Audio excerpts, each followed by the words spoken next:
Hola, estamos conversando con el doctor Alfredo Bullard. Él es abogado y profesor de Análisis Económico del Derecho en la Universidad Católica del Perú. Doctor Bullard, ¿por qué es necesario el análisis económico de las instituciones legales? Bueno, principalmente porque los economistas han aprendido hace mucho tiempo a entender la conducta humana, cosa que a los abogados nos cuesta hacer. O sea, nosotros tratamos de explicar la conducta a los abogados de una manera muchas veces incompleta. Por ejemplo, si la luz está roja, ¿por qué no me paso? Bueno, no me paso porque supuestamente hay una multa. La multa es un precio. Uno puede entender mejor cómo regular el tráfico si entiende que si la multa sube, entonces menos gente va a pasar la luz roja. Es la ley de la oferta y la demanda. A mayor precio, menos demanda de una conducta. Y uno puede incluso ir más allá y decir, ¿por qué la gente se pasa mal la luz roja a las 3 de la mañana que a las 12 del día?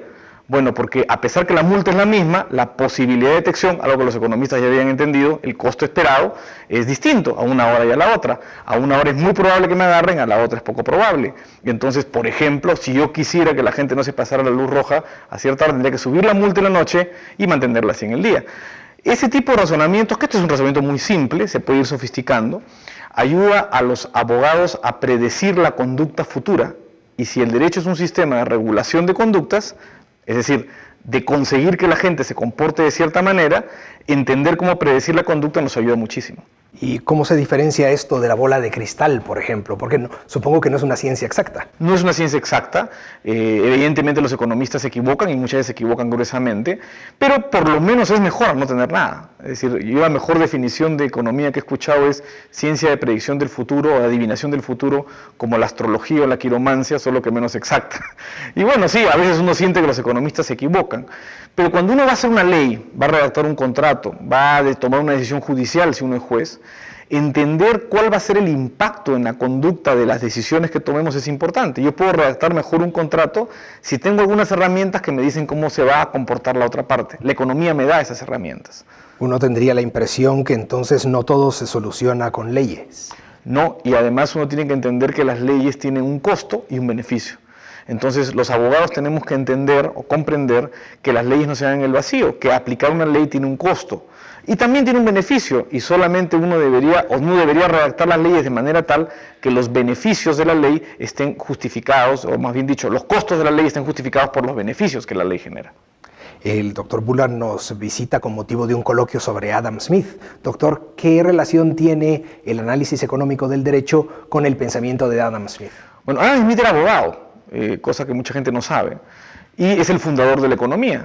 Entonces no es extraño que cuando uno lea a Adam Smith encuentra muchos de los razonamientos que mucho después, ya en el siglo XX, otros teóricos de la economía han desarrollado y les han valido premios Nobel que vinculan economía con derecho.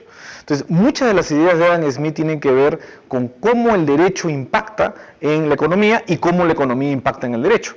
Muchos de sus razonamientos vinculados a cómo funcionan los mercados, a la importancia, por ejemplo, de la justicia, es decir, que los jueces tomen decisiones predecibles y adecuadas para que haya desarrollo en los países, es un tema importante, cosa que después diría Douglas North virtualmente casi 3 siglos después y sin embargo le valdría el premio Nobel. Lamentablemente en la época de Adam Smith eso no existía.